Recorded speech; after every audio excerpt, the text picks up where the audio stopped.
Macherla rural మండలం Vijayapuri సౌత్లోని right bank నందు doctor BR Ambedkar జయంతి వేడుకలు సోమవారం ఘనంగా జరిగాయి. ఈ వేడుకలకు ముఖ్య అతిథిగా హాజరైన మాచర్ల శాసనసభ్యులు జూలకంటి బ్రహ్మానందరెడ్డి అంబేద్కర్ విగ్రహానికి పూలమాల వేసి నివాళులర్పించారు. అనంతరం వేడుకలను ఉద్దేశించి ఎమ్మెల్యే జూలకంటి మాట్లాడుతూ భారతరత్న బిఆర్ అంబేద్కర్ దక్షతను యావత్ భారత జాతి నమ్మి ఆచరించిందని ఆయన పేర్కొన్నారు. దేశానికి రాజ్యాంగాన్ని అందించి సమానత్వపు బాటలు వేశారని గుర్తు చేశారు.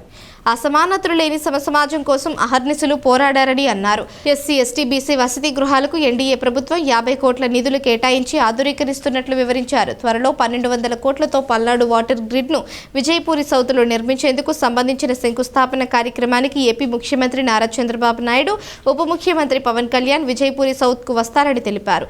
మాది అంబేద్కర్ రాజ్యాంగం. ముఖ్యమంత్రి నారా చంద్రబాబు నాయుడు నేతృత్వంలో ఎన్డీఏ ప్రభుత్వం అంబేద్కర్ రాజ్యాంగాన్ని తూచా తప్పక అమలు చేస్తుందని ఎమ్మెల్యే జూలకంటి పేర్కొన్నారు. గత ప్రభుత్వ హయాంలో ఏపీలో రాజారెడ్డి రాజ్యాంగం అమలు చేసి అన్ని వర్గాల వారిని అణిచివేతకు గురిచేసిందని గుర్తు చేశారు.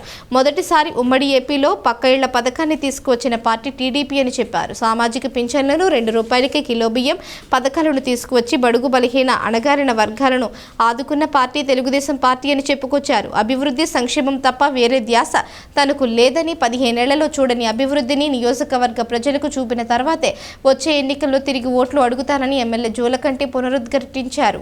వరికిపూడిసెల ఫేజ్ 1 ను త్వరలో పనులు ప్రారంభించి పూర్తి చేస్తామని హామీ ఇచ్చారు. ఈ కార్యక్రమంలో మాచర్ల రూరల్ మండలం తెలుగుదేశం పార్టీ నాయకులు, కార్యకర్తలు పాల్గొన్నారు.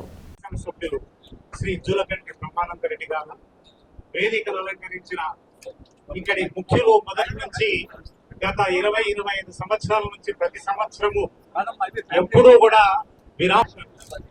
లక్ష్మీరెడ్డి గారు, ఇతర మిత్రులు చాలా మంది ఉన్నారు. ఎమ్మెల్యే గారితో పాటు వచ్చినప్పుడు నేను చాలా క్లుప్తంగా ఎందుకు అంబేద్కర్ జయంతిని వాడవాడలా ప్రపంచవ్యాప్తంగా ఇంత గొప్పగా జరుగుతుంది